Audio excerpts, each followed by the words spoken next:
Hi எல்லாருக்கும் வணக்கம். இன்னைக்கு நம்ம பார்க்க போறது என்னன்னா சிம்பிள் இன்ட்ரெஸ்ட். சிம்பிள் இன்ட்ரெஸ்ட்ங்கிறத ஃபர்ஸ்ட் நம்ம என்னங்கிறத தெரிஞ்சுக்கலாம். சிம்பிள் இன்ட்ரெஸ்ட்ங்கிறது தனி வட்டி அப்படிங்கிறது. இப்போ நம்ம ஃபார் எக்ஸாம்பிள் நம்ம வீட்ல ஒரு உண்டியல் வச்சிருக்கோம், பிக்கி பேக் வச்சிருக்கோம். அப்போ வந்து நம்ம ரூ. 100 வீட்ல போட்டுக்கிட்டே வந்தா நமக்கு என்ன ஆகும்? அப்படியே தான் இருக்கும். அந்த ரூ. 100 போட்டோம்னா ரூ. 100 இருக்கும். அதே மாதிரி தான் இருக்கும். ஆனா வந்து அதே இது இப்போ அந்த ரூ. 100 எடுத்துட்டு போய் நம்ம பேங்க்ல போடுறோம், சேவிங்ஸ் அக்கௌண்ட்ல போடுறோம் அப்படின்னு நமக்கு ஒரு 3% ஒரு வருஷத்துக்கு இன்ட்ரெஸ்ட் கிடைக்கும். 3% பெர் ஆனம்னு வச்சுக்கோங்களேன். 3%னா ரூ. 3 வந்து கிடைக்கும் வருஷத்துக்கு. அது வந்து ரூ. 3 இன்க்ரீஸ் ஆகுது. அதே மாதிரி நம்ம நிறைய அமௌண்ட் போட கூட நம்மளுக்கு வந்து சேவிங்ஸ் அக்கௌண்ட்ல இன்ட்ரெஸ்ட் வந்து கிடைச்சிட்டே இருக்கும். அதே மாதிரி நம்ம வீட்ல பணத்தை வைக்காம அதே மாதிரி எஃப்டில போட்டோம் அப்படின்னா இன்னும் கொஞ்சம் 6 to 7-8%, 6 to 7% வரைக்கும் இன்ட்ரெஸ்ட் கிடைக்கும். அதே மாதிரி அதுக்கப்புறம் வேற பாண்ட்ஸ், மியூச்சுவல் ஃபண்ட்ஸ் இதெல்லாம் போடுறாங்கல்ல, இதெல்லாம் போடும்போது நம்மளுக்கு 10%, 11% இந்த மாதிரி இன்ட்ரெஸ்ட் வந்து வேரி ஆகும். அதனால தான் மோஸ்ட்லி என்ன சொல்லுவாங்கன்னா மணியை வந்து க்ரோ பண்ணணும். அதாவது அப்படியே வச்சிருக்காம இதுல நம்ம இன்வெஸ்ட் பண்ணும்போது மணி வந்து க்ரோ ஆகும். நம்ம கிட்டே இருக்கும்போது வந்து அந்த மணி அப்படியே தான் இருக்கும், அது வந்து க்ரோ ஆகாது.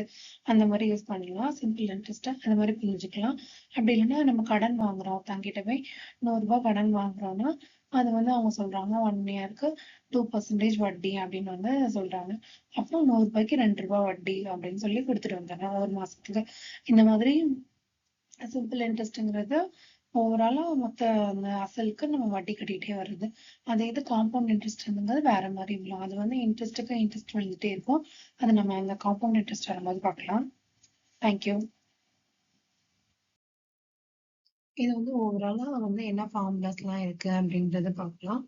ஃபர்ஸ்ட் வந்து நம்ம பார்க்க போற ஃபார்முலா, இம்பார்ட்டன்டான ஃபார்முலா வந்து என்னன்னா இந்த சிம்பிள் இன்ட்ரெஸ்ட் ஃபர்ஸ்ட் பாக்ஸ்ல இருக்கிறது தான். Simple interest is equal to PRT by 100. இப்போ வந்து இந்த Pங்கிறது வந்து என்னன்னா பிரின்சிபல், Rங்கிறது ரேட் ஆஃப் இன்ட்ரெஸ்ட், Tங்கிறது டைம், அதாவது எவ்வளவு இயர்ஸ் அப்படிங்கிறது தான் குறிக்கிறது தான் இந்த ஃபார்முலா. இந்த ஃபார்முலா இதை மட்டும் ஞாபகம் வச்சுட்டாலே நம்ம வந்து ஓரளவுக்கு சிம்பிள் இன்ட்ரெஸ்ட் எல்லாமே வந்து சால்வ் பண்ணலாம். Pங்கிறது என்னது? பிரின்சிபல், அதாவது அசல், நம்ம கடன் வாங்கக்கூடிய அந்த அது எவ்வளோ அமௌண்ட் வாங்குறோம் அப்படிங்கிறது தான் இந்த பிரின்சிபல். ஆறுங்கிறது rate of interest. Rate of இன்ட்ரெஸ்ட்ங்கிறது என்னன்னா நம்ம வந்து எவ்வளோ வட்டி, எவ்வளோ பெர்சன்டேஜுக்கு அந்த கடனை வாங்குறோம் அப்படிங்கிறது தான் ரேட் ஆஃப் இன்ட்ரெஸ்ட். டீங்கிறது எப்படின்னா இயர்ஸ், எவ்வளோ நாள் அப்படிங்கிறதுக்காக டைம். அது வந்து இந்த இயர்ஸ்ல வர்றது தான் டைம் வந்து டீங்கிறத குறிக்கிறது. இந்த டீங்கிறத வந்து இயர்ஸ்ல கொடுத்துருப்பாங்க, மந்த்ஸ்ல கொடுப்பாங்க, அப்படின்னா டேஸ்ல கொடுப்பாங்க. மந்த்ஸ்ல கொடுத்தாங்கன்னா அது டிவைடட் பை 12 போட்டுக்கணும். அதே மாதிரி டேஸ்ல கொடுத்தாங்கன்னா டிவைடட் பை 365 போட்டுக்கணும். அதுக்கப்புறம் முக்கியமான விஷயம் வந்து என்னன்னா ரெண்டாவது அந்த பிக்சர்ல செகண்ட் பாக்ஸ்ல நம்ம வந்து பார்க்கலாம். அதுல வந்து டோட்டல் அமௌண்ட்னு கொடுத்துருப்பாங்க.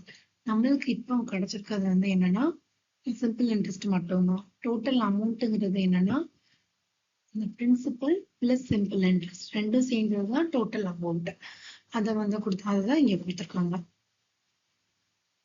நெக்ஸ்ட் வந்து நம்ம பார்க்கக்கூடியது பிரின்சிபல். இதே மாதிரி இந்த ஒரு ஃபார்முலா வச்சுட்டே மாத்தி மாத்தி கண்டுபிடிச்சுக்கலாம். அதாவது பிரின்சிபல் ஈக்குவல் டு போட்டு SI இன்ட்டு 100/RT இப்படின்னு கண்டுபிடிச்சுக்கலாம். நெக்ஸ்ட் வந்து ஆரும் அதே மாதிரி 100 இன்ட்டு SI/PT, T வந்து 100 இன்ட்டு SI/PF. இந்த ஒரு ஃபார்முலா மட்டும் வச்சுக்கிட்டா போதும், மற்றதெல்லாம் அதை அப்படியே அதுல இருந்தே கண்டுபிடிச்சுக்கலாம். இது வந்து என்னன்னா அட்வான்ஸ் எக்ஸாம் மாடல். அது வந்து அட்வான்ஸா இன்னும் போகக்கூடியது. இதுல வந்து என்ன கொடுத்துருப்பாங்கன்னா ஒரு சம் வந்து இவ்வளோ டைம்ஸ் எத்தனை மடங்கா மாறுது எத்தனை வருஷத்துல அப்படின்னு கொடுத்துருக்காங்க. அதை வந்து நம்ம எப்படி கண்டுபிடிக்கணும் அப்படிங்கிற மாடல். இன்னொன்று வந்து ரேட் சேஞ்சு, ஒரு ரேட்டுக்கு இவ்வளோ இன்ட்ரெஸ்ட், அதே மாதிரி இவ்வளோ இயர்ல இன்னொரு ரேட்டுக்கு இன்னொரு இன்ட்ரெஸ்ட் இன்னொரு இயர்ல அப்படின்னு 2 இதாக கொடுத்துருவாங்க. அதை வச்சு நம்ம கண்டுபிடிக்கிறது அது ஒரு மாடல். அப்புறம் ஈக்குவல் அமௌண்ட் மாடல்னா 2 பேருக்கும் 2% சொத்து பிரிச்சு கொடுப்பாங்கல்ல, அந்த மாதிரி அந்த இதெல்லாம் வரக்கூடியது வந்து ஈக்குவல் அமௌண்ட் மாடல். இது வந்து இன்ஸ்டால்மெண்ட். இது வந்து நம்ம தனி டாபிக்காவே பார்க்கலாம்.